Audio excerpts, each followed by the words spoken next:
Welcome, my friends, to the darkest corner. Today's stories will be based on transportation. Please enjoy, and for those in America, happy Memorial Day. The SS Andromeda was a relic of a bygone era, a grand dame of the seas launched in the Roaring Twenties. She'd been refurbished countless times, her Art Deco bones hidden beneath layers of modern chrome and LED lights. But some things, like the chill that lingered in the grand ballroom even on a sweltering Caribbean night, couldn't be painted over. Captain Elias Thorne, a man whose salt and pepper beard matched the flecks in his stern eyes, had always dismissed the whispers. Haunted ships, old wives' tales for seasick passengers.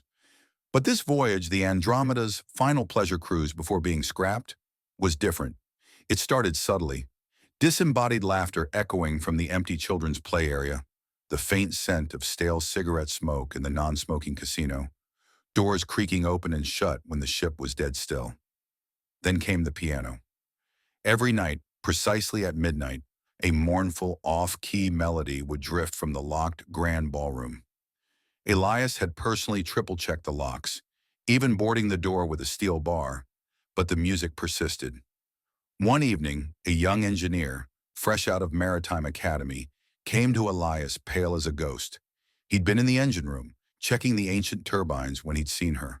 A woman in a flowing white gown, her face obscured by shadows, standing amidst the churning machinery.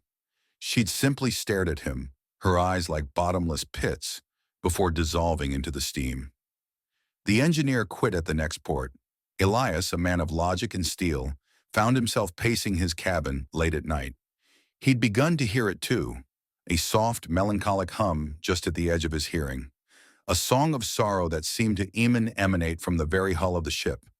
He delved into the Andromeda's history, pulling dusty logs from the ship's archives. The truth, when he found it, was chilling. In 1932, during a particularly violent storm, a newlywed couple, Isabella and Thomas, had been aboard the Andromeda.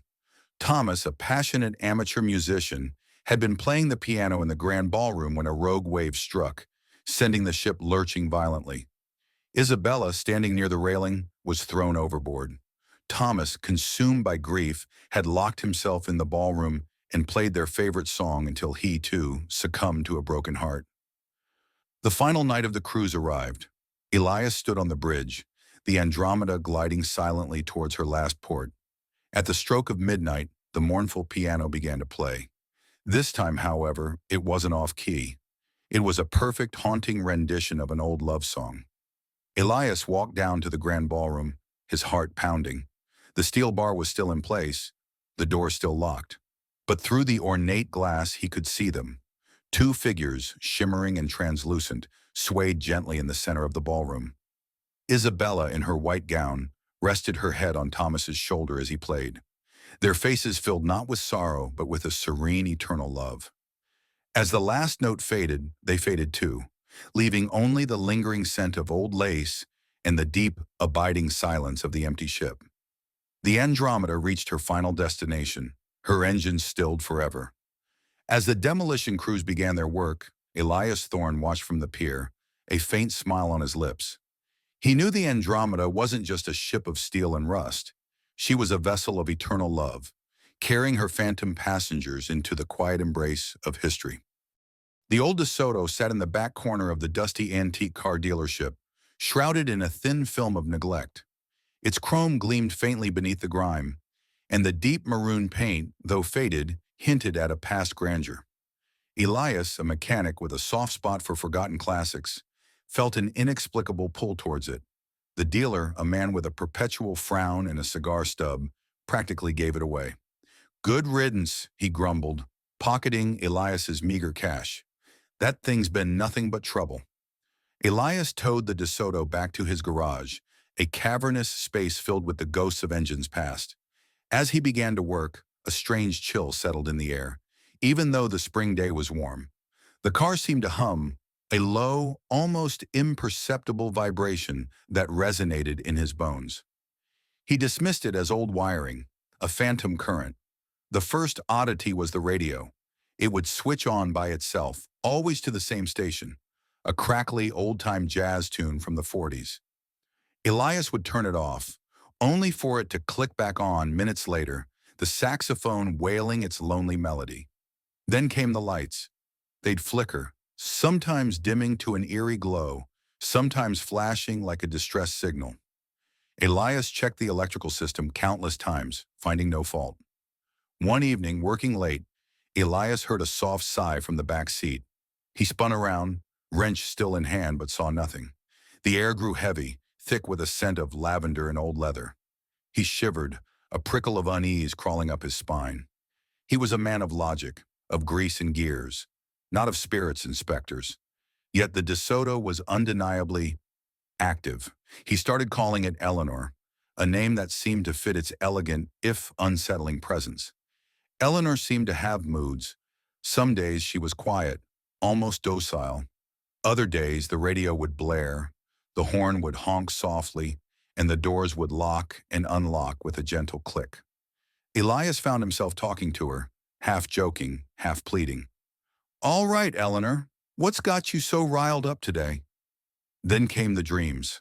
Every night, Elias dreamt of a woman in a flowing white dress, her face obscured by shadow, driving Eleanor down a winding road under a full moon. She was always laughing, a joyful, tinkling sound that echoed in his sleep.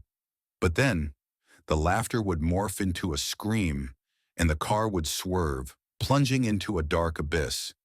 He'd wake up in a cold sweat, the scent of lavender lingering in his nostrils. One stormy night, a young couple, stranded by a flat tire, stumbled into Elias's garage. Their car was beyond repair, and they were desperate to get to the next town. Elias, against his better judgment, offered them Eleanor. "She's temperamental," he warned, "but she'll get you there." As they drove off, Elias watched, a knot of dread in his stomach.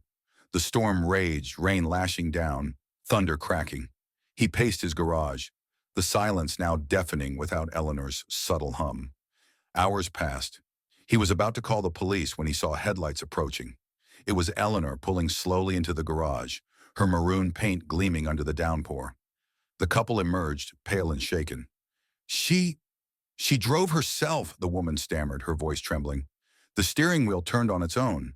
The brakes, too. It was like someone else was driving." Elias nodded slowly, a strange sense of understanding washing over him. "She brought you back," he said softly. The couple left, never looking back.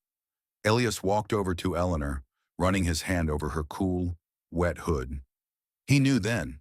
Eleanor wasn't just haunted, she was protecting him. Or perhaps she was simply waiting for the right moment, the right driver to finish her last, fateful journey. He never sold Eleanor. She remained in his garage, a silent, watchful presence. Sometimes on quiet nights, he would sit in her driver's seat, the faint scent of lavender filling the air, and listen to the distant, crackling jazz. He knew he wasn't alone, and sometimes, just sometimes, he thought he could hear a soft, contented sigh from the back seat.